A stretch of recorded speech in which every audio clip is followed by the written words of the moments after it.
요한계시록 14장 4절에서 14만 4천은 처음 익은 열매, 첫 열매라고 하는 말씀을 통해서 이것이 구약시대부터 절기를 통해서 예언되어져 온 성취의 한 부분이다, 이렇게 말씀을 드리고 있습니다. 초실절의 첫 열매와 오순절의 첫 열매가 있는데 원어에서는 이것이 단어 자체가 틀리다 말씀을 드렸습니다. 우선 초실절의 첫 열매는 예수님의 십자가와 부활 그리고 휴거를 예언한다. 그리고 이것은 이미 성취됐죠. 오순절의 첫 열매는 성령 강림과 성령의 인치심을 통해서 성령이 내주, 새 언약의 시대가 시작되는 교회의 시작을 예언하는 것이다 했습니다. 그러나 이것은 다 이루어진 것이고 이건 또 마지막 시대의 하나의 예언들을 표현해주고 있는데 이것은 14만 4천의 휴거, 오늘 말씀을 통해서도 배우겠지만 이스라엘은 결국 예수님의 어떤 모형으로서의 성취가 있다고 하는 것이죠. 14만 4천의 휴거를 예언하고 또 오순절의 첫 열매는 우리 성도들의 몸의 부활과 휴거, 이방인교회의 휴거를 예언한다, 이렇게 말씀을 드린 바 있습니다.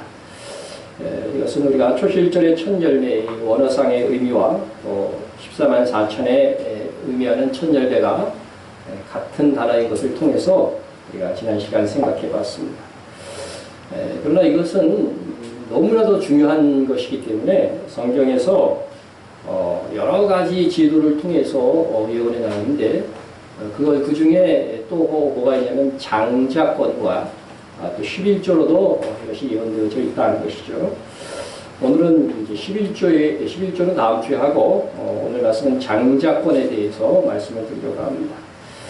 사실 제가 요한계시록의 강해 설교를 지금 하고 있는 중에 있습니다만 그래서 실제적으로 성경 전체를 지금 강의하고 있는 것이나 마찬가지입니다.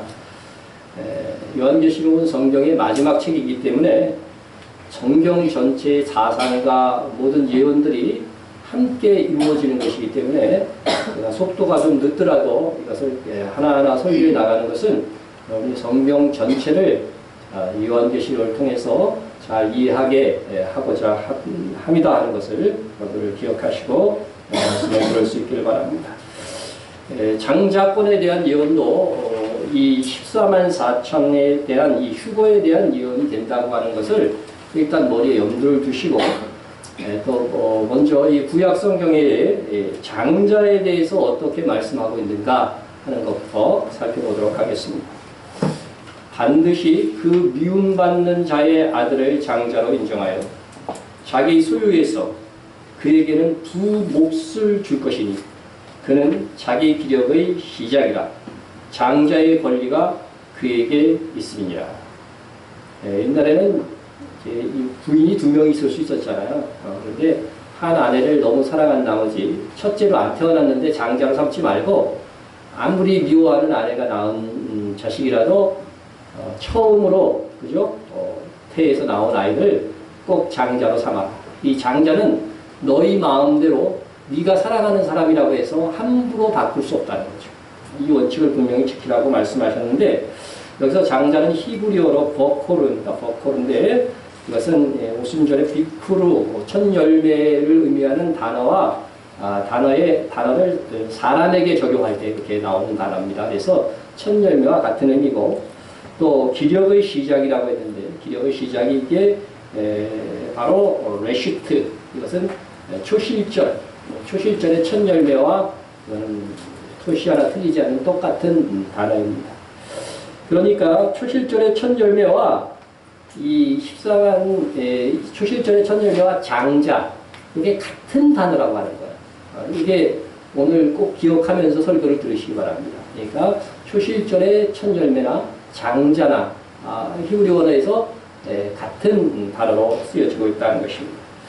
그래서 14만 4천 명이 요한계시록에서 첫 열매라고 할 때에 이는 성경에서 장자권에 대한 성취, 최종적인 성취도 의미한다고 하는 것. 이것이 이제 이것을 오늘 제가 논증하는 시간이 되겠습니다. 첫째로 이제 율법에 규정한 장자권은 모든 그리스도인의 대표로 세상에 오신 예수 그리스도를 예언합니다. 첫 아들을 낳아 강고에 싸서 부위에 뉘었으니 했습니다. 성경은 예수님께서 첫 아들이다. 첫 아들이다. 장자다. 그렇게 태어나셨음을 강조하고 있습니다.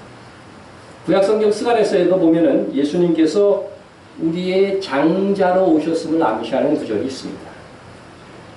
내가 다윗의 집과 예루살렘 주민에게 은총과 강구하는 심령을 부어주리니 그들이 그 찌른 바 그를 바라보고 그를 위하여 애통하기를 되는데요.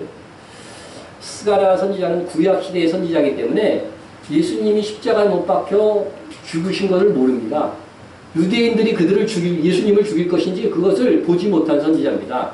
그런데도 종말에 대해서 예언을 하기를 뭐예요? 찌른 바 그를 바라보고 그랬어요. 그죠? 예수님께서 그들에 의해서 죽을 것임을 이렇게 말씀한 것이죠.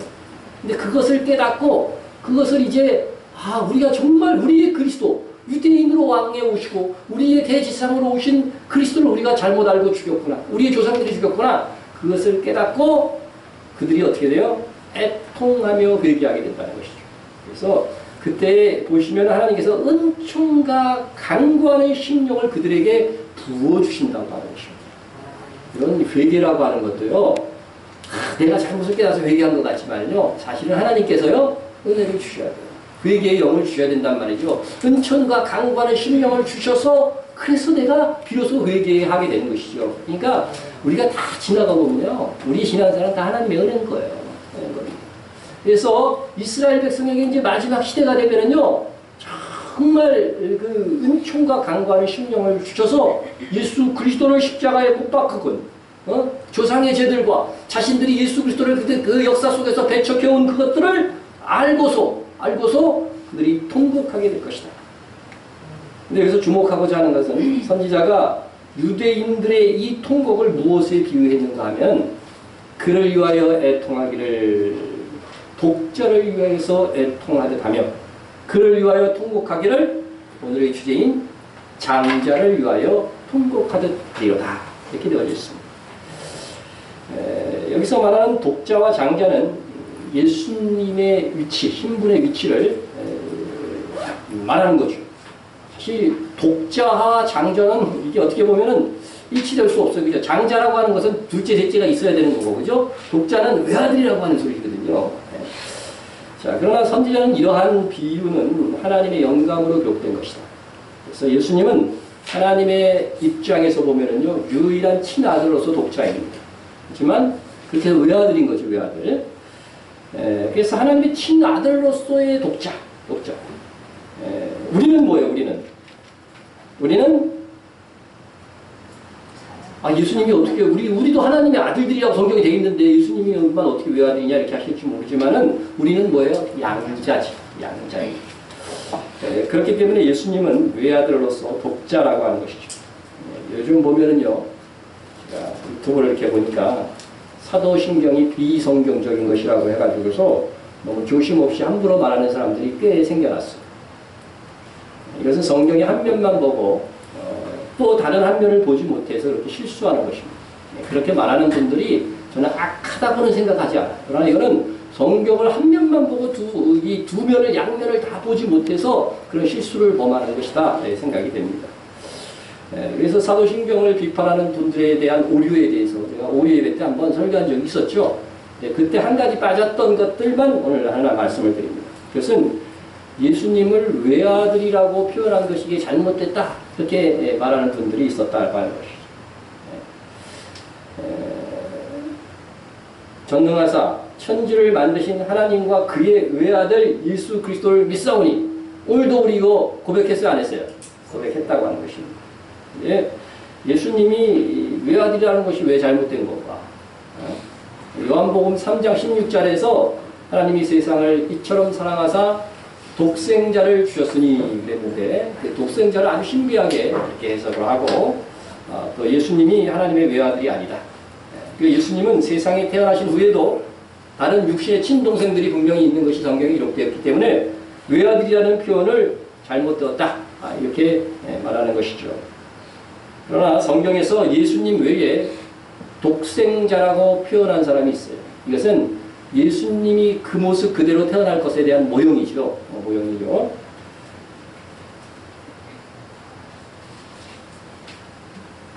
자, 한번 구약 성경을 보시면 아브라함은 시험을 신약 성경에서 구약 성경을 인용한 겁니다. 아브라함은 시험을 받을 때에 믿음으로 이삭을 드렸으니 그는 약속을 받은 자로되 그 외아들을 드렸느니라. 여기 외아들이라고 하는 이 단어는요, 요한복음 3장 16절에서 독생자하고 똑같은 단어예요. 그러니까 외아들로 번역해도 되고 독생자로 번역해도 되는 것이죠. 그래서 똑같은 단어라고 하는 것을 여러분이 아시기 바랍니다. 그래서 하나님께서 아브라함이 이삭을 드리는 이 과정을 통해서 우리에게 예언해주고 계시해주고자 했던 것들이 뭐냐면요, 아브라함은 하나님의 마음이 어땠을까? 아브라함의 모형을 통해서 구약 성도들에게 이제 그것을 깨닫게 하시기 위함이죠. 우리에게도 이제 추억하면서 그렇게 기억하는 거죠. 하나님이 누구를 줬어요? 하나밖에 없는 외아들을 우리에게 내어주셨잖아요. 마찬가지로 아브라함도 지금 그렇게 하고 있는 거예요. 그래서 하나님의 마음이 어떠하실 것이라는 것을 보여주는 것이고, 이삭을 통해서는 이삭이 이때 청년의 나이였어요. 청년의 나이였는데 아버지가 번제로 자기를 잡아서 드리려고 했는데, 여러분 같으면 어떻게 하겠어요?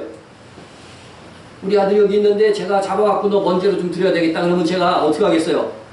제가 나보다 힘이 센데 순종하지 않을 가능성이 거의 99%라고 저는 생각을 해요. 그런데 이삭은 어땠어요? 네? 이삭은 저항의 흔적이 없어요. 이것은 무엇을 예언하기 위함이에요? 그리스도께서 어린 양이 되셔서, 그죠? 정말 아버지의 뜻에 순종하여서 십자가에서 죽기까지 순종하는 그것을 뭐 하기 위함이에요? 예언하고 모형적으로 나타나기 위해서 이 사건을 만드신 거라고 하는 거죠. 연출하신 거라고 하는 것이죠. 네? 그런데 여기서 이삭이 이제 예수님의 모형이라고 한다면 예수님과 같은 장자이며 동시에 독자이어야 된다는 거죠. 네? 그래서 히브리서에서는 의도적으로 이삭을 외아들이다 이렇게 표현을 한 것입니다.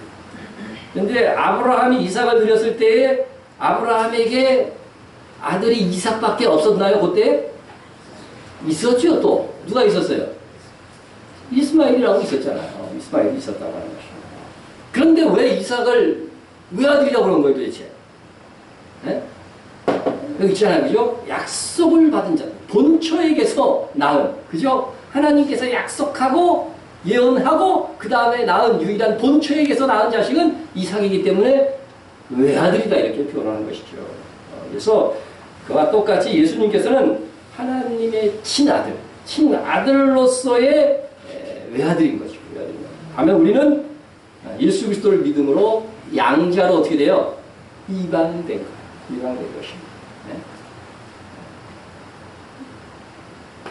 너희는 다시 무소하는 종의 영을 받지 아니하고 양자의 영을 받았으므로 우리가 아빠, 아버지라고 부르시느니라. 그러니까 우리도 하나님의 아들들이지만 예수님하고 똑같은 급이 아니고 우리는 그죠? 입양된 거예요. 하나님 아버지, 예수님은 친아들이다. 그래서 독자이면서 동시에 장자가 되신다 하는 것입니다. 저는 대부분의 교회들이 지금 이 신앙 고백을 하면서 예배를 드리는데 이렇게 함부로 이렇게 이야기하는 사람들 때문에 우리의 신앙 고백에 어떻게 돼요? 의심을 품게 되고 간절하게 하지 못하게 되는 이런 방해 요소가 되는 것들이 있기 때문에 제가 이렇게 말씀을 드립니다. 우리가 드리는 사도신경은 비성경적인 것이 하나도 없습니다. 원래 사도신경은요 시대를 따라서 계속 변혁되면서요 오류가 있는 것들은 고치고 해서 지금까지 온 거예요. 그래서 우리가 마음을 담아드리면 다 우리가 아름다운 하나님 앞에 신앙 고백이 되는 것입니다. 주제와는 상관이 없었지만 아주 주변에 들려오는 오류에 대해서 바로잡고자 이 부분도 말씀을 드렸습니다. 다시 이제 스가랴서 12장 10절로 이렇게 돌아갑니다.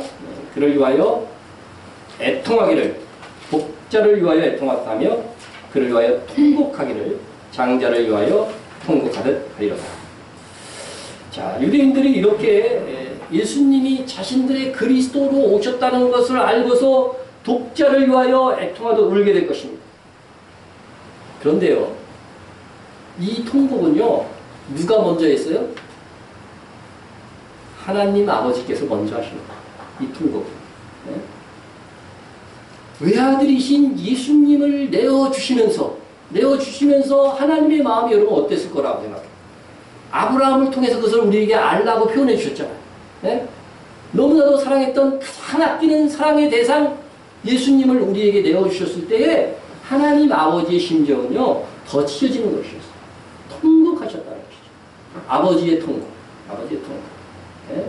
유대인들은 그 하나님의 마음을 그때서야 느끼고 바로 장자를 위하여 통곡하듯 그들은 회개의 눈물을 흘릴 것이다 하는 것입니다. 그래서 예수님은 하나님의 관점에서 친아들로서 외아들이었지만 양자인 우리까지 포함하여서는 예수님은 장자다. 그래서 독자와 장자를 잃은 슬픔과 같은 통곡을 유대인들이 하게 될 것이다 하는 것입니다. 요한복음 1장 13절에서는 예수님을 믿는 자들은 분명히 하나님께로부터 난 자들이에요. 난 자들. 그러니까 예수님이 뭐예요? 장자가 되는 것이죠. 우리가 많이 읽었고 애우는 말씀입니다. 영접하는 자, 곧 그 이름을 믿는 자들에게는 하나님의 자녀가 되는 권세를 주셨습니다. 이는 혈통으로나 육적으로나 사람의 뜻으로 나지 아니하고. 이건 사람의 결합에 의해서 난 게 아니에요. 이건 하나님께로부터 난 자들이라. 하나님께서요, 해산의 수고를 통해서 나오셨다는 거예요. 여러분, 예수님을 내어주시면서 그 하나님 아버지의 그 해산의 수고는요, 그 고통은 이루 말할 수 없는 거예요. 그래서 예수님은 우리의 장자다. 그래서 장자로서 십자가에 죽으신 것이다. 그래서 첫 열매 장자권은요, 예수님의 뭐예요? 십자가와 부활과 이런 휴거를 통해서 이루어져 가는 것이다 하는 것입니다. 예수님께서 그러면 우리의 맏형으로서 오셔서 우리를 대표하여 죽으신 것이니까 여러분 이것이요 얼마나 황송한 것인지 여러분 깊이 묵상해 봐야 돼요. 그러므로 형제라 부르시기를 부끄러워하지 아니하시고 이르시되 내가 주의 이름을 내 형제들에게 선포하고 내가 주를 교회 중에서 찬송하리라 하셨으며 또다시 내가 그를 의지하리라 하시고 주님은요 우리같이 정말 죄인들을 형제라 부르시기를 어떻게 했어요? 부끄러워하지 않았다는 것입니다. 여러분 우리는요 같은 형제끼리도요 창피한 행동하면 어때요? 길 가다가도 멀리 떨어집니다. 떨어져서 가요.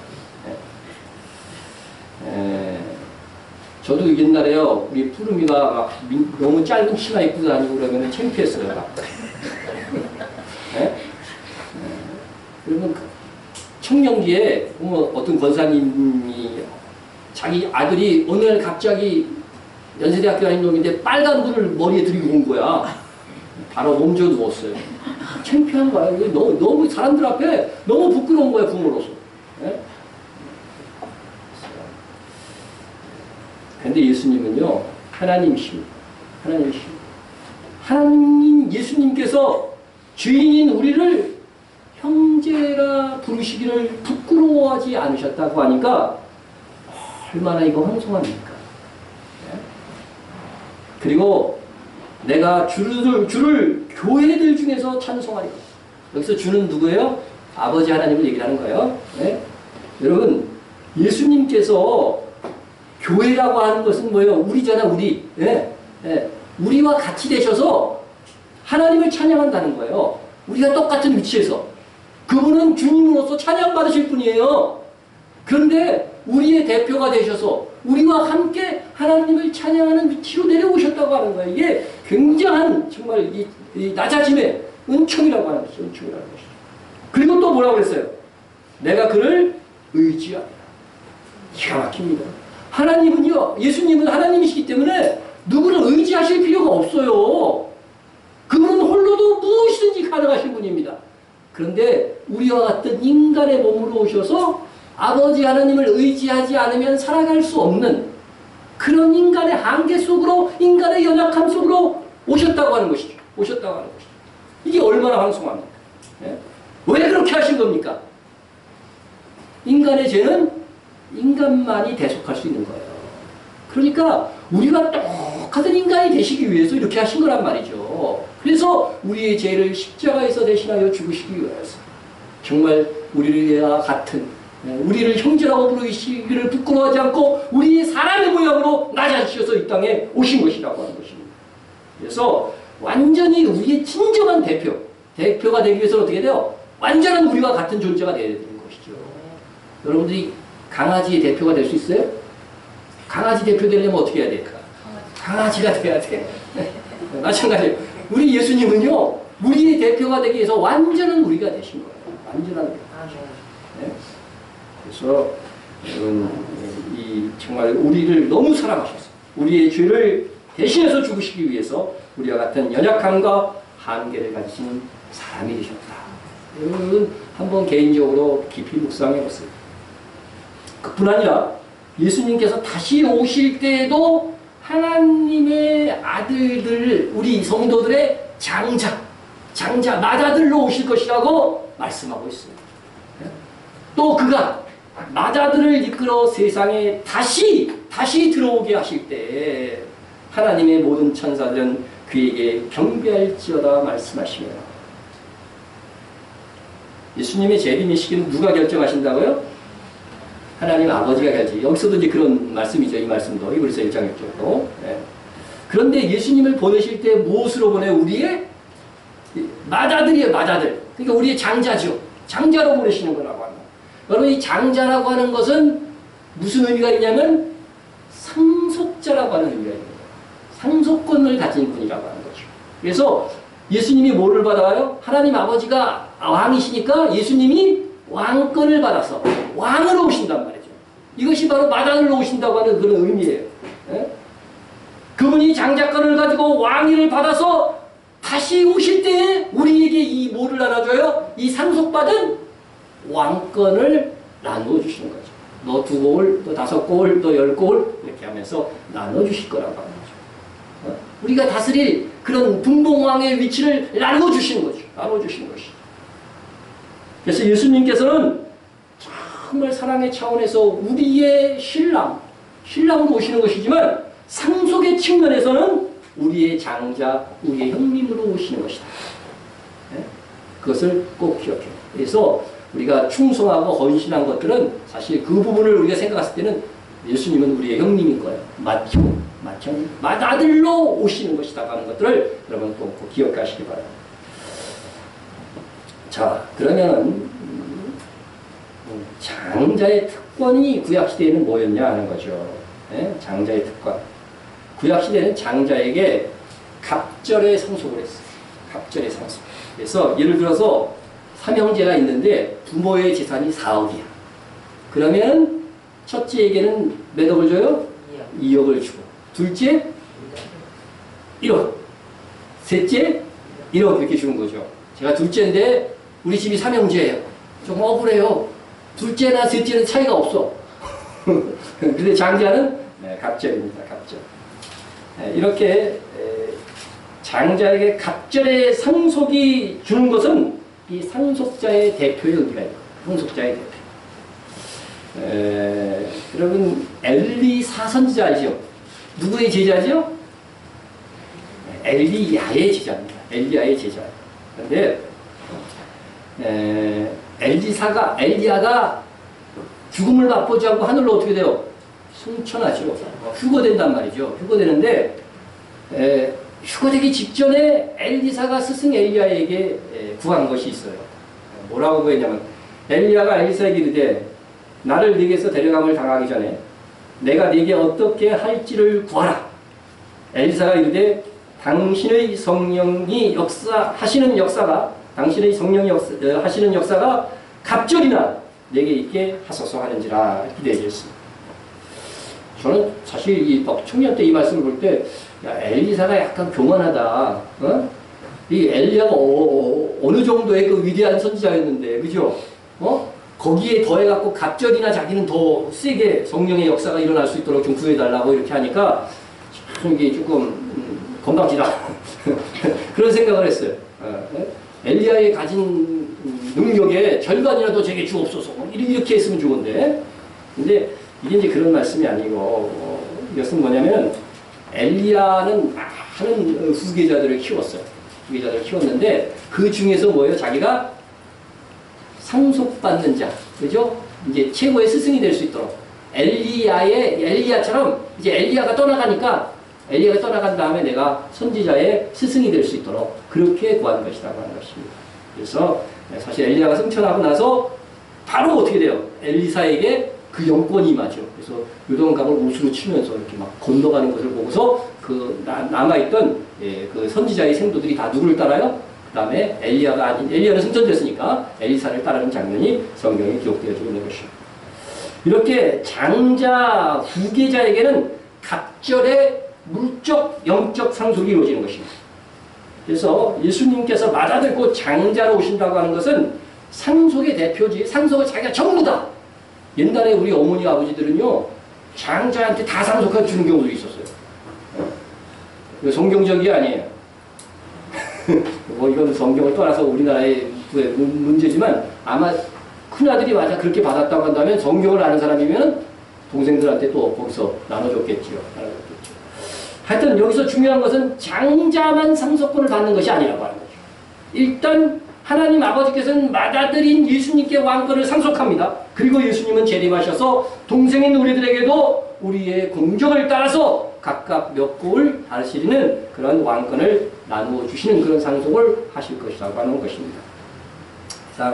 성경에서 예수님은 외아들이고, 그렇죠? 외아들이고 동시에 장자라고 하는 이 말씀을 하고 있다 하는 것을 우리가 알았고, 또 이 예수님의 이 장자의 역할이 또 무엇인지에 대해서도 말씀을 드렸습니다. 정리해서 한 번 더 말씀을 드리고 지나가자면, 예수님께서는 장자로서 우리를 대표하여 십자가에서 죽으셨다는 거죠. 그것은 이미 성취된 거예요. 그리고 장자로서 하나님의 나라를 상속받아 그 나라의 왕권을 다시 오셔서 우리에게 나누어 주실 것이다 하는 것을 여러분 기억하시면 되겠습니다. 자, 근데 장자는 예수님을 상징하기 때문에 이 예수님께서 유대인의 왕이기 때문에 유대인들, 이 이스라엘도 역시 장자로서 취급이 돼요.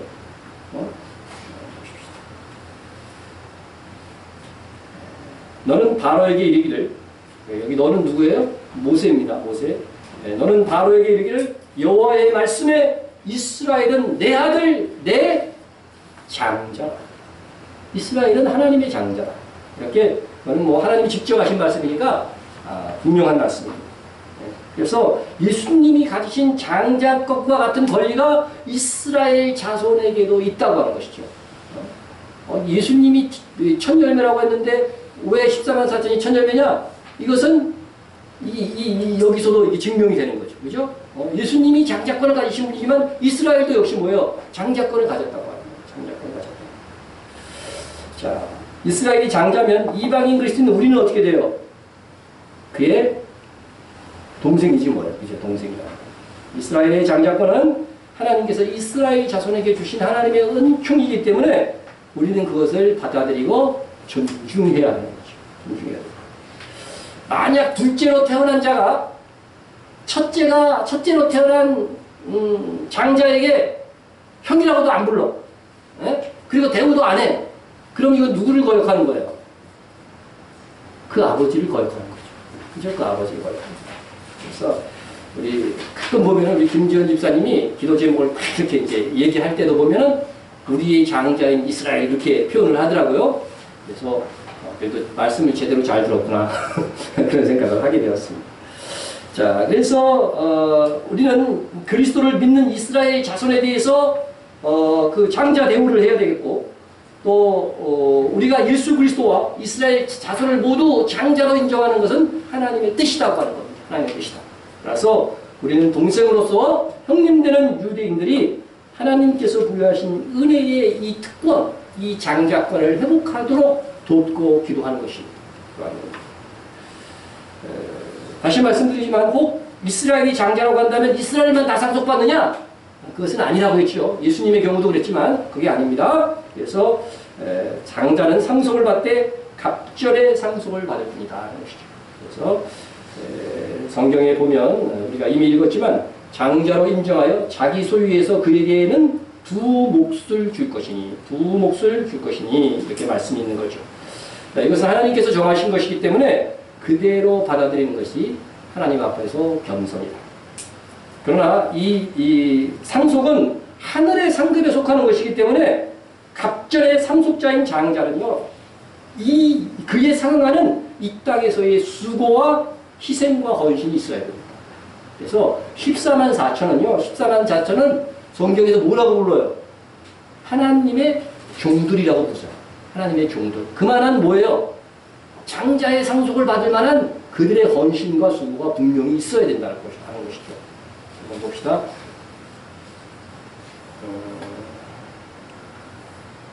자, 이르되 우리 하나님의 종들의 이마에 인치기까지 했는데, 여기서 이게 지금 14만 4천을 가리키는 표현이잖아요. 끝에 보면은 이스라엘 각 자손의 각 지파 중에서 인침을 받은 자들이 14만 4천이니, 그러니까 14만 4천들은 하나님의 종들로 표현했다는 것이죠. 그래서 이 마지막 시대에 이제 이 14만 4천이 일어나면은요, 마지막 시기의 대부흥을 위해서 이들은 굉장한 헌신을 하게 될 것이라고 하는 것이죠. 그래서 우리가 그 밑거름을 만들기 위해서 수고하고 있는 것이고, 이 14만 4천을 이제 출연하는 데 있어서 우리가 기여한다고 한다면 그들이 한 수고가요, 우리의 수고의 상으로 상당하게, 그죠? 떨어지게 될 것이다 생각해보면 이게 얼마나 귀한 사역인가 하는 것을 우리가 알 수 있게 되는 것입니다.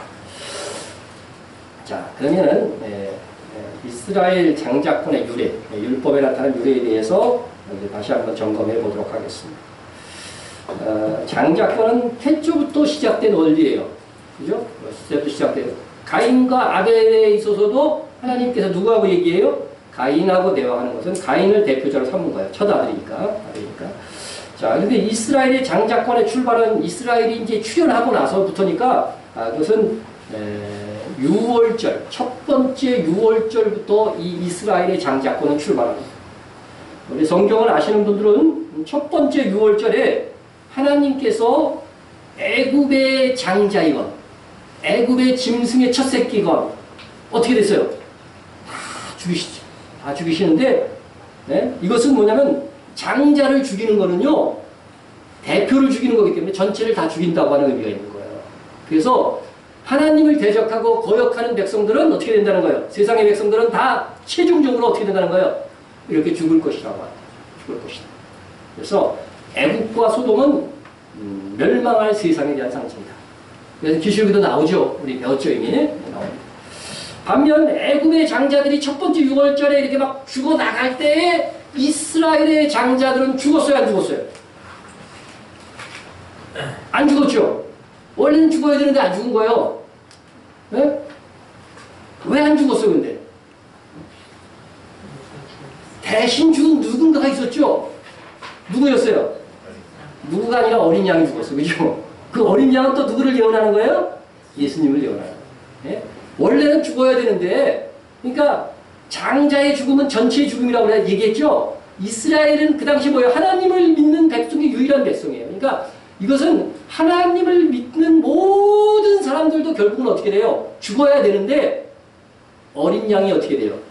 대신 죽을 것이라고 하는 예언이 되잖아요. 예언입니다. 그래서 여러분 이 죽음이 이제 각침마다 이제 장자를 죽이기 위해서 갑니다. 그런데 그 때문에 어린 양의 피가 이렇게 발려져 있는 집은 넘어갔다. 한문으로 넘어갔다는 뜻이 뭐냐면 6월입니다. 그래서 6월절 죽음이 넘어갔다는 거예요. 여러분 예수 그리스도를 믿는 동시에 뭐가 넘어간가요? 죽음이 넘어가는 거예요. 그래서 여러분 영생하는 존재가 되는 것입니다. 자, 그러니까 예수님이 오시기 전까지는 계속해서 어린 양이 예수님이다 하는 것들을 예언해야 되는 거죠. 예언해야 되는 거죠. 그죠? 그리고 또 뭐예요? 장자는 원래 뭐예요? 장자가 원래 죽어야 되는데 예수님께서 대신 죽으실 것이라는 것도 상징해야 되기 때문에 이 장자도 어떻게 돼요? 원래는 죽을 존재라고 하는 것들을 계속해서 상징해야 되는 거죠. 그래서 이 믿는 자들의 장자로 오셔서 우리를 대표하여 우리 죄를 대신하여 하나님께 드려진 예수 그리스도를 상징하고 예언하는 성직이 바로 장자였어요. 이 장자는 그래서 하나의 성직과도 같은 것이었어요. 그래서 장자는 예수님을 동시에 예언하는 것이기 때문에 구약 시대에 어떻게 했냐면 예수님처럼 대속되어져야 된다. 대신 죽어야 된다. 네? 그래서 하나님께서는요, 이스라엘 장자들에게 뭐라고 명령해요? 대속하라고 그랬어요. 성경에서 그런 거 읽은 기억 나세요?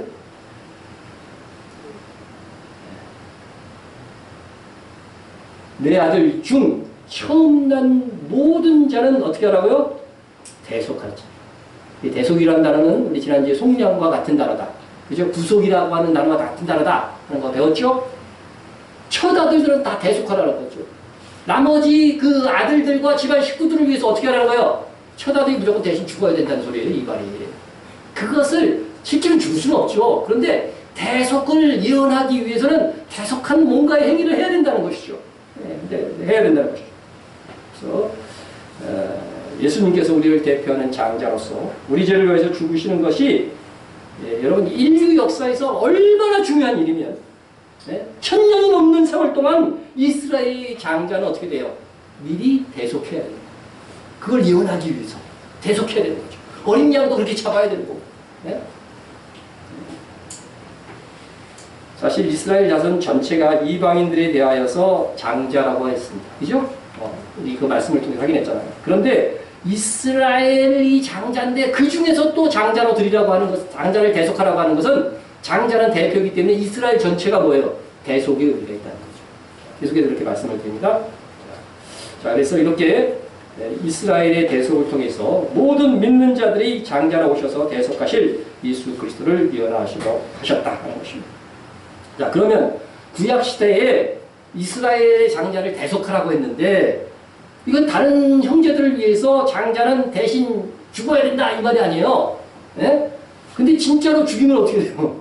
죽일 수는 없는 일이잖아요. 네, 그러니까 이것을 어떻게 실행했느냐 하는 거죠. 여러분 이스라엘의 장자는 어떻게 대속했어요? 굉장히 중요한 주제인데도 불구하고 여러분들이 침묵을 하고 있는 건 놀라운 일입니다. 여러분 이 장자를 여러분 하나님 앞에 이제 드린다고 하는 거, 그죠? 대속하여 드린다고 하는 것은 하나님 앞에 완전히 바쳐지는 거예요. 바쳐지는 거. 그래서 장자는 전적으로 하나님의 일에 종사하게 함으로써 대속하는 거죠. 그렇게 함으로써 예수님께서 우리 대신 하나님께 전적으로 드려진 제물이 되실 것을 예언하는 겁니다.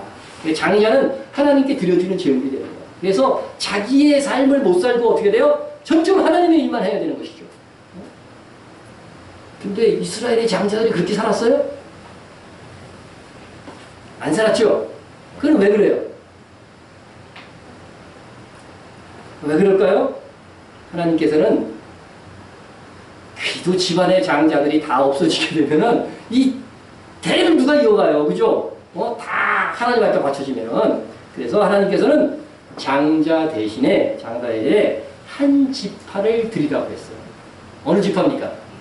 그렇죠. 레위 지파. 요쯤 하니까 이제 여러분들이 감이 옵니다. 한번 보십시다. 나는 여호와라. 이스라엘 자손 중 모든 처음 태어난 자 대신에 누구를? 레인을 내게 돌리고 했습니다. 그래서 장자 대신에 레위 지파를 선택해서 하나님의 것으로 삼으라는 것이죠. 그래서 레위 지파에게는 땅에서의 세상 기업이 있어요, 없어요? 없어요. 없어요. 네, 없습니다. 하나님께 드려졌기 때문에 뭘로 살아야 돼요?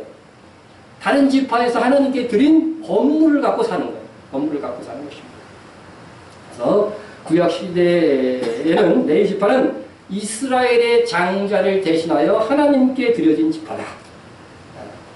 그런데 신약 시대에는 레위 지파로 예언된 이스라엘의 장자죠. 레위 지파로 예언된 예수 그리스도의 이 장자의 대속이 뭐로 이루어졌어요?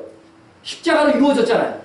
그러면 이제는 이 장자권에 대한 모든 예언, 의식들, 제도들, 규정들이 이제 필요 있어요, 없어요?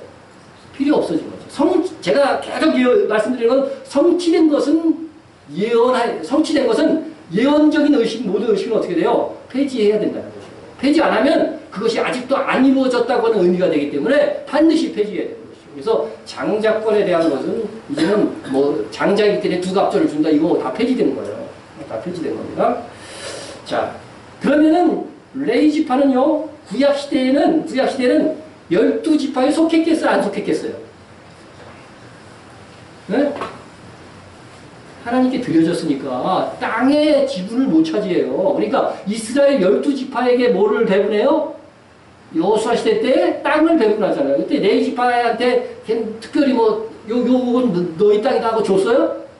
안 줬단 말이죠. 안 줬다는 것이. 지금 이 12지파 화면에 있는 것이 12지파 배분인데 거기 보면은요. 레위 지파 없어요. 루벤, 시몬, 유다, 이사갈, 스불론, 에브라임, 므낫세, 시므온, 단, 아셀, 갓, 납달리. 그런데 여러분 이스라엘의 12지파 중에서 이 12지파는 누구의 아들들이에요? 다 야곱의 아들이잖아요. 나중에 이제 야곱의 이름이 변해서 이스라엘이 되잖아요. 이스라엘의 12아들의 아들이 이제 조상인데 그러면 거기서 레위가 빠졌어. 그러면 몇 지파가 돼요? 11지파가 되겠죠. 그죠? 근데 어떻게 12지파가 됐나? 네? 어떻게 12지파가 됐어요? 아무 생각 없이 성경을 읽으면 몰라요. 이것은 뭐예요? 요셉이 있었잖아, 요셉. 그죠? 요셉의 이름 대신에 누가 들어와 있어요? 에브라임과 므낫세. 그 당시에 그러면 누구를 장자 취급한 거예요? 요셉을 장자로 취급해서 두목을 준 거예요. 원래 장자는 누구요? 루벤입니다. 이게 상속은요, 반드시 행위와 관련된 거예요. 그렇기 때문에 루벤이 장자라도 행위가 어땠어요? 부모를 괴롭히고, 그죠? 부모의 그 몸종의 그 소모를 범하고 이런 죄를 졌기 때문에 장자권을 어떻게 돼요? 잃어버리는 거예요. 그러니까 여러분 상속은 항상 행위와 관련됩니다. 이거는 영원 구원과에 관련된 것이 아니에요. 그래서 신약 성경에서도 이것을 잘못 해석하기 때문에 자꾸 행위 구원론이 나오는 거예요. 이것은 상속을 말하는 것은 영원 구원이 아니에요. 그래서 여러분 에브라임과 므낫세가 그래서 요셉의 공로에 의해서 그죠? 이제는 12지파 안으로 들어오게 된 것이다. 자, 그러면은 레위 지파로 예언된 것들이 이제는 예수님께서 이루셨으면 이제 레위 지파는 12지파 안으로 들어와야 돼요, 안 들어와야 돼요? 더 이상 하나님께 드려진 지파가 아니잖아요. 그러니까 12지파 안으로 들어오게 되는 거예요. 그래서 여러분 요한계시록에 보면은 7장에 보면은 이렇게 보시면은 유다, 루벤, 갓, 아셀, 납달리, 므낫세, 시몬, 레위, 이사갈, 스불론, 요셉. 네, 요셉은 에브라임으로 보면 됩니다. 왜냐하면 이렇게 12지파가 확정된 거예요. 그래서 12지파 안으로 들어왔어요. 그리고 대신 어느 지파가 또 사라졌어요? 단지파. 이것도 행위와 관련이 있는 거예요. 우상 숭배를 가장 열심히. 그래서 단에 항상 뭐가 있었어요? 금송아지 우상이 있었잖아요. 그래서 레위 지파가 단지파가 제거되고 들어온 것입니다. 그래서 우리가 일단 예수를 믿었기 때문에 이렇게 상을 잃어버리는 성도가 되면 안 돼요. 자, 그래서 율법시대, 어쨌든 율법시대에는 12지파의 레위 지파는 속할 수가 없었고 12지파의 장자들을 대속하기 위해서 하나님을 섬기는 일을 전적으로 했다 하는 것입니다. 근데 문제가 발생했어요. 그러면 이스라엘 장자의 숫자와 레위인의 숫자가 어떻게 돼요? 똑같아야 되잖아요, 항상. 그죠? 근데 똑같을 수가 없죠, 이게. 그래서 이걸 세봤어요. 세봤는데 어디가 더 많았냐면은 이스라엘이 11지파니까 레위지파는 한 지파니까 당연히 이스라엘의 장자의 숫자가 더 많은 거예요. 그러면 이제 레위인이 모질리잖아요. 근데 레위인이 막 애를 낳아서 빨리 만들어낼 수도 있는 것도 아니고 이거 어떻게 해야 될까요? 하나님께서 이렇게 말씀하십니다. 이스라엘 자손의 처음 태어난 자가 레위인보다 273명이 더 많은즉 속전으로 한 사람의 5세겔씩 받되 성소의 세겔로 받으라. 한 세겔은 20계란이라. 하나님께서 레위인 숫자보다 많은 이스라엘 장자 숫자만큼 장자의 몸값에 해당하는 돈, 그것을 속전을 하나님 앞에 바치라는 거죠. 바치라고 하는 것입니다. 그래서 이스라엘로 하여금요 철저하게 뭐를 시키는 거죠. 지금 장자는 반드시 대속하는 그렇게 율법의 규정으로 이거 확실하게 정해놓은 거예요. 정해놓은 것입니다. 그래서 단 한 명의 장자도 대속하지 않는 일이 없도록 하신 것은 뭐예요? 반드시 뭐가 있을 거라는 거예요. 장자이신 예수 그리스도의 희생을 통해서 너희가 구원을 얻을 것이라고 하는 이 예언을 위해서는 철저하게 이걸 지키게 하셨다는 것입니다. 그래서 그것은요, 하나님이 얼마나 이것이 중요한 예언으로 구약시대에 삼았냐면요, 사람의 장자만 항상 대속대로 되게 한 것이 아니고, 짐승 있잖아요. 태어난 짐승 새끼들도요, 다 첫 새끼들 어떻게 돼요? 무조건 다 들리는 거예요, 하나님 앞에. 여호와께서 모세에게 일러 이르시되 이스라엘 자손 중에서 사람이나 짐승을 막론하고 태에서 처음 난 모든 것은 다 거룩히 구별하여 내게 돌리라. 이는 내 것이니라 하십니다. 여러분, 이 첫 것에 대해서 구약 성경이 이렇게 집착하는 것은 뭐예요? 장자로 오실 그리스도를 예언합니다. 날 중에서도 초하루를 꼭 지키라고 해요. 초하루.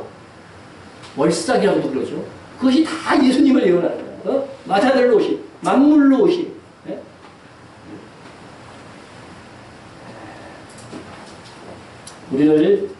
우리는요, 이렇게 철저하게 장자를 대속하시는 이 율법의 규정을 통해서요, 하나님께서 장차 아들 예수님을 보내어 우리의 죄를 대속해 주실 그 결연한 하나님의 의지, 지극한 사랑을 발견할 수 있어야 된다는 거죠. 반드시 내가 너희의 구원을 장자인 예수 그리스도를 통해서 이루리라. 이것이 하나님의 결연한 의지가 이 율법에 나타납니다. 그래서 이 규정들을 보면서요, 야, 하나님의 사랑이 얼마나 컸느냐, 그것을 우리가 발견할 수 있었던 것입니다.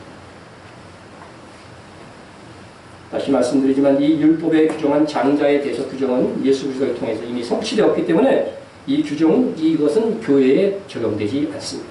그렇지만 이스라엘이 장자라고 하는 원칙은 분명합니다. 왜냐하면 이건 율법을 주시기 전부터 하나님께서 모세에게 말씀하신 것입니다. 자, 이스라엘 자손은 이방인에 대하여 그러면 장자인데, 장자인 이스라엘 중에서 장자가 대속되었습니다. 이런 원리는 휴거에 있어서 적용이 됩니다. 대속도 장자인 이스라엘이 먼저 감당했죠. 먼저 감당했듯이 대속의 완성인 휴거도 장자가 먼저일 것입니다. 그러므로 마지막 시대에 이스라엘 자손 14만 4천도 하나님의 종으로 헌신하고 가장 먼저 휴거될 것이다 하는 것입니다. 14만 4천은 장자, 이스라엘 자손 중에서도 장자인 거죠. 장자인 것입니다. 14만 4천은 사람들 가운데 속량을 받아 처음 익은 열매로 하나님과 어린 양에게 속한 자들입니다. 여러분, 구약의 단어로 읽으면요, 사람들 가운데 속량을 받은 장자로 이렇게 읽어도 돼요. 같은 단어니까. 장자로 하나님과 어린 양에게 속한 자들이니, 이것을 보면요, 14만 4천은 이스라엘 사람들이다 하는 것이 여기서 더욱더 분명하게 말씀이 되고 있는 것이죠. 자, 그러니까 이런 기준들을 정확하게 알면요, 이단에 휩쓸리지 않아요. 이 14만 4천 갖고 이단이 굉장히 많고, 우리나라에서 가장 문제가 되고 있는 신천지도요, 구역별로 딱 나눴어요. 그래서 너희는 루벤 집하고, 너희는 뭐 이사갈 집하고, 너희는 납달리 집하고 나눠갖고 했는데, 14만 4천이 되면은 뭔 일이 일어난다고 그랬는데, 14만 4천이 제가 보기엔 지금 됐어요. 걔네들이 부흥을 해갖고, 이거 어떻게 할지 모르겠어요. 이게 얼마나 정말 성경을 모르면 이게 사기를 치는 건지 알아요. 그러니까 이것이 어디에서 폐해가 왔냐면요, 자꾸 이게 영해를 해서 그래요. 14만 4천을 영해를 내는 바람에 영적인 뭐 교회다, 영적으로 이건 교회다, 막 이런 식으로 해석을 하니까 이렇게 이단들이 막 나와가지고서 우리가 14만 4천인 것이다, 뭐 이런 식으로 해석을 하게 되는 거죠. 자, 그래서 이 14만 4천을 통해서 우리는 두 가지 사실을 이렇게 깨닫게 되는데, 이스라엘이 장자라고 하는, 이 14만 4천이 장자라는 거 두 가지를 깨닫게 되는데, 첫째는 구약 성경에서 하나님께서 이스라엘은 내 장자라고 하셨는데, 14만 4천은 첫 열매, 곧 장자라고 하였다고 한다면 14만 4천이 이스라엘 자손인 것이 분명하다 하는 것을 우리가 깨달을 수 있고, 둘째는 14만 4천은 하나님께서 먼저 낳은 장자로서 먼저 휴거될 자라고 한다면 곧이어 동생인 이방인 성도들도 휴거가 있게 될 것이라고 하는 것이죠. 그렇죠? 그러니까 아들을 따라서, 장자를 따라서 둘째, 셋째도 같이 올라가는 거예요. 휴거로 올라가는 것입니다. 그래서 이러한 두 번의 휴거는 구약 성경에도 그 모형이 있다 하는 것이죠. 그래서 구약에서 휴거된 두 사람이 있는데, 한 사람은 비밀 휴거의 모형이 되고 또 한 사람은 공개 휴거의 모형입니다. 비밀 휴거의 모형은 에녹입니다. 에녹. 에녹이 하나님과 동행하더니 하나님이 그를 데려가심으로 세상에 있지 아니하였더라. 그러니까 하나님이 있는 곳으로 데려갔으니까 어디로 갔겠어요? 하나님의 보좌가 있는 곳으로 갔겠죠. 그러니까 14만 4천이 지금 어디에 등장했어요? 14장에 보면, 계시록 14장에 보면 하나님의 보좌 앞으로 갔잖아요. 그러니까 이 에녹의 모형을 따라서 어떻게 돼요? 하나님의 보좌 앞으로 그냥 간 거죠. 그래서 에녹은 어느 날 은밀히 데려가심으로써 그가 세상에 있지 않았던 것처럼 14만 4천도 그렇게 비밀 휴거가 될 가능성이 높다. 비밀 휴거라고 돼서 그들이 없어진 것을 아무도 모른다, 그런 뜻이 아닙니다. 그것은 아니고 휴거되는 것을 사람들이 알지 못하게 그냥 휴거될 것이다. 어느 날 그 존재들이 없어지는 거죠. 없어지는 겁니다. 그리고 이것은 제가 뭐 절대적으로 그렇다고 말하는 것은 아니에요. 아니니까 어쨌든 구약의 에녹의 모형을 포함해서 그렇게 우리가 추측할 수 있다는 것입니다. 자, 에녹은 또한 환난을 겪지 않고 하나님의 보좌로 들림을 받았습니다. 즉 노아 당시의 그 시대가 어땠어요? 네피림들의 폭정들과 또 노아 때에 있었던 그 홍수 심판을 그죠? 경험하지 않고 그것이 이루어지기 전에 이 에녹은 어떻게 됐어요? 휴거됐단 말이에요. 휴거가 됐어요. 그래서 이 14만 4천의 에녹이 14만 4천의 휴거의 모형이라고 한다면 그들은 적그리스도 정부가 등장해서 유대인과 기독교인에 대한 대대적인 박해가 있기 전에 그들은 휴거될 것이다. 휴거될 것이다. 그래서 14만 4천은 13장에 뭐가 나와요? 적그리스도의 마지막 정부가 등장할 것이 예언되어져 있는데 12장에서 휴거가 있는 거. 그죠? 여기서 이방교의 휴거는 12장에 안 나오잖아요. 그죠? 그리고 12장에 14만 4천의 휴거가 나와 있는 것이 그것이다. 그래서 휴거는 이 적그리스도 세계 정부가 등장하기 전에는 이스라엘 중에서 14만 4천이 휴거된다 하는 것들을 여러분 기억하시면 되겠습니다. 그러므로 우리가 그때까지 살아있다고 한다면 적그리스도가 예루살렘에서 7년의 평화조약을 체결하고 나서 3년 반이 흐르고 자기의 제국을 이제 완전히 세우기 전에 14만 4천의 비밀 휴거된 정황을 뉴스로 듣게 될 것입니다. 그들이 비밀 휴거되더라도 어떻게 돼요? 없어졌으니까 이렇게 많은 사람이 한꺼번에 없어졌으니까 분명히 이거는 뉴스로 나올 만한 일이죠. 그러니까 그것을 듣게 되면 성경의 한 부분의 예언이 이루어졌다. 이렇게 판단할 수 있는 것입니다. 자, 그 다음에 공개 휴거의 모형은 엘리야입니다. 엘리야. 두 사람이 길을 가며 말하더니 불수레와 불말들이 두 사람을 갈라놓고 엘리야가 회오리 바람으로 하늘로 올라가더라. 두 사람 중에 한 사람은 땅에 남고 한 사람은 올라갑니다. 올라간 한 사람은 엘리야이고 남은 사람은 엘리사였습니다. 이는 많은 엘리야의 이 제자들이 보는 가운데에서 일어난 공개 휴거였습니다. 그래서 엘리야의 제자 중 50명은요, 이 엘리야가 하늘로 휴거되어서 올라가고 나서 이거 혹시 떨어진 게 아니냐, 이게 걱정이 돼가지고서 주변을 사치 뒤졌어요. 몇 시간 동안 뒤졌을까요? 무려 3일 동안 뒤졌어요.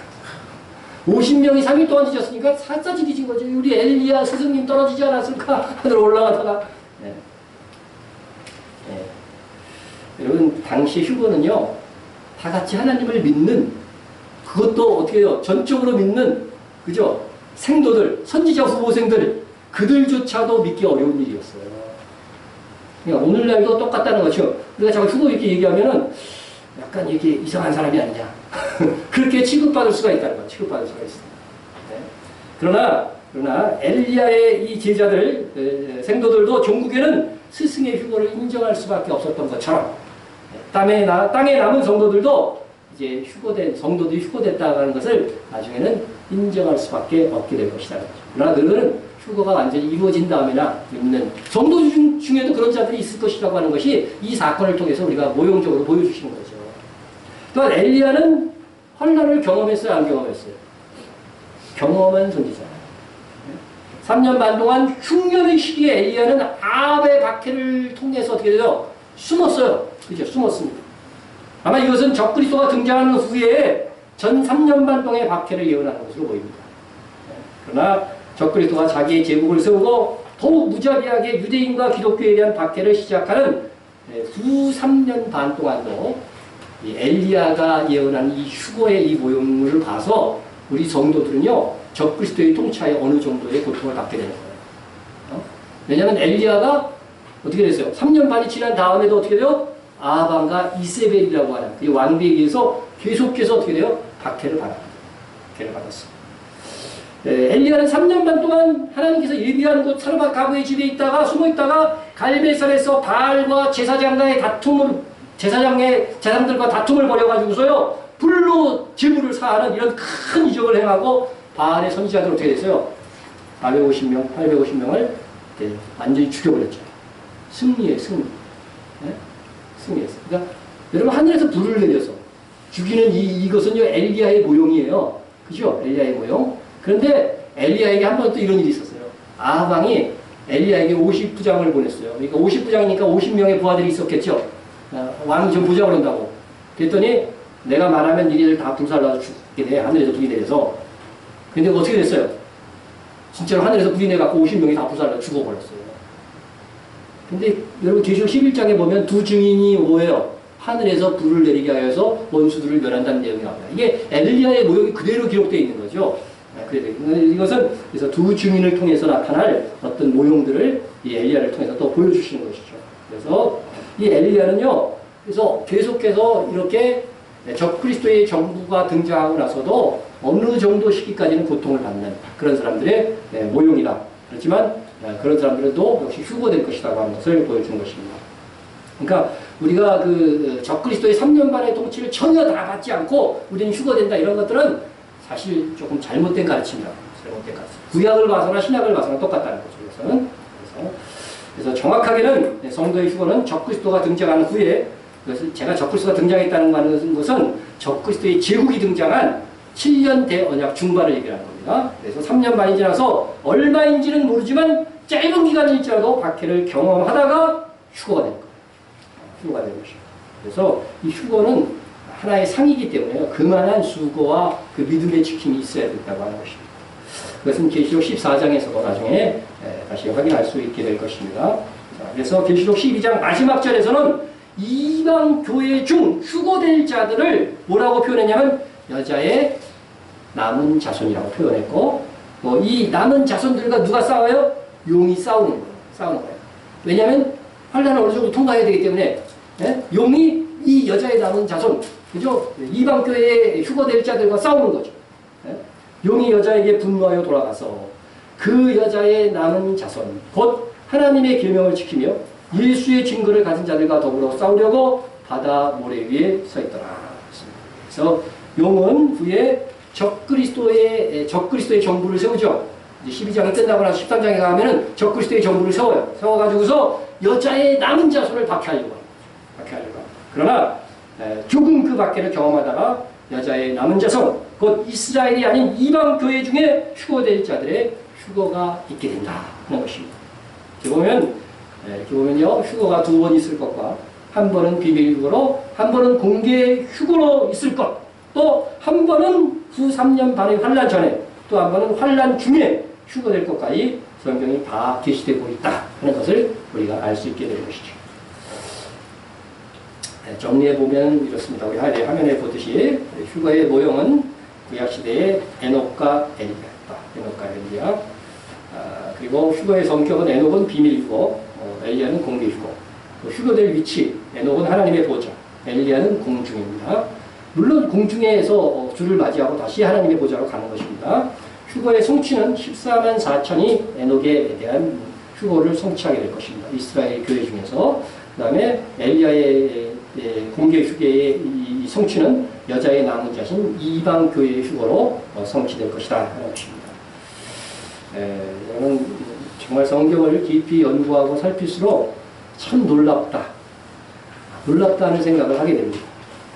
그래서 오늘 이방인 교회 중에 상받을 휴거자들에 앞서서 이스라엘 자손 14만 4천의 휴거가 먼저 있을 것과 그들에 대한 예언이 이미 구약 시대에서부터, 구약 성경에서부터 있었다고 하는 것입니다. 여러분 에녹이라고 하는 사람은요, 아담이 최초의 사람이 아담이잖아요. 아담과 같은 시대에 얼마간 몇백 년 살았어요. 얼마간 살았던 사람이에요.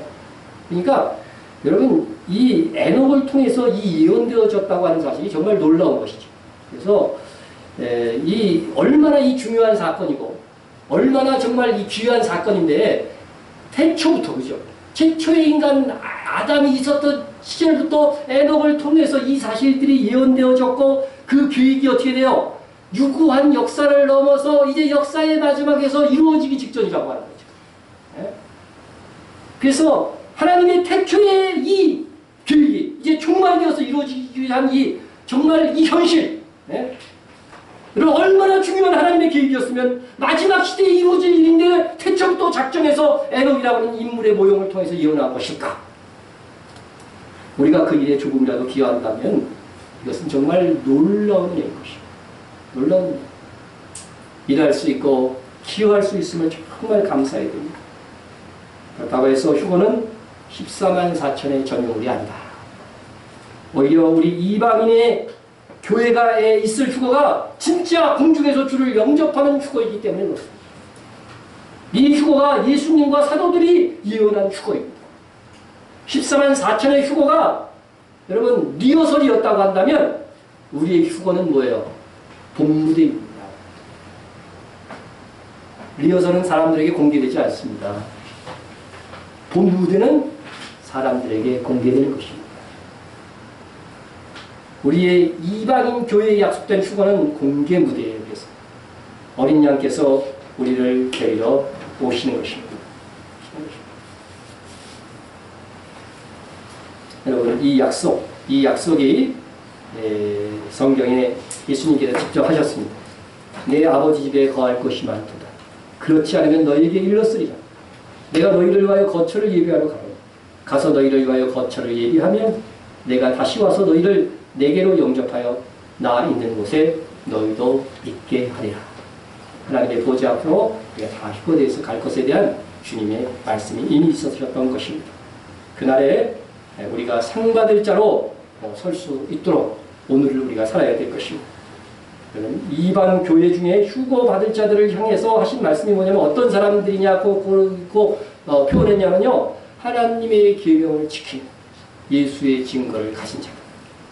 예수의 증거를 가진 자가 뭘 의미하는지는 나중에 이제 더 말씀을 들을 기회가 있겠지만 여러분이 하나님의 말씀을 지키면서 또 예수 그리스도의 이 복음을 증거하는 자가 될 때에 여러분들 휴거되는 것이고 또 하늘의 상을 받는다는 것을 꼭 기억하시기 바랍니다. 그러므로 정말 우리가 하나님의 말씀을 지키면서 삽시다. 예수 그리스도를 증거하는 삶을 삽시다. 그래서 우리 교회는 단체로 휴거되는 성도가 되기를 주의 이름으로 축원합니다. 본성으로 기도하겠습니다. 사람이 되셔서 우리의 장자로 우리 대신 대속의 피를 흘리신 주의 은혜에 감사하시기 바랍니다. 우리를 대표하는 장자로 또 왕권을 받아서 우리에게 그 상속을 나눠주실 주님께 감사하시고요. 휴거받기에 합당한 삶을 살고 그죠? 계명을 지키며 예수님의 다시 오심을 증거하는 성도와 더 살 수 있도록 인도해 주시고요. 선교의 비전을 이루어가는 교회와 선교지단이 될 수 있도록 이런 북한과 박해받는 세계의 성도들을 위해서 기도해 주시기 바랍니다. 동성애와 이슬람이 이 땅에 확산되지 않도록 기도해 주시고요. 이스라엘을 위하여서 또 대단학교회를 위해서도 기도해 주시고요.